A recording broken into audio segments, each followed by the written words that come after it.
در بازار پرهیاهوی املاک ما رهنمای مطمئن شما هستیم. عزیزان بیننده سلام، به افغان هاوس خوش آمدین. اینجا بزرگترین مرکز خدمات املاک در افغانستان است و ما امروز هم برای شما عزیزان یک واحد آپارتمان 3 اتاقی زیبا و مقبول را از ناحیه 15 شهر کابل گولایی پارک به معرفی گرفتیم.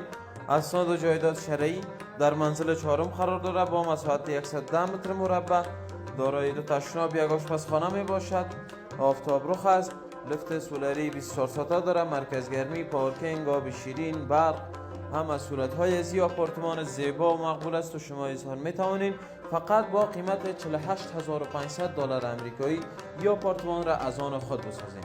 یک آپارتمان خیلی زیبا، خیلی مقبول در بهترین موقعیت با دکور و دیزاین خیلی عالی، لایتینگ فوق العاده زیبا، قندیلای دکوری خیلی زیبا، موکیت فرش هم شده. شما ایزان میتونید وسایلتان را برین و با یک تماس تلفنی این آپارتمان را از آن خود بسازید.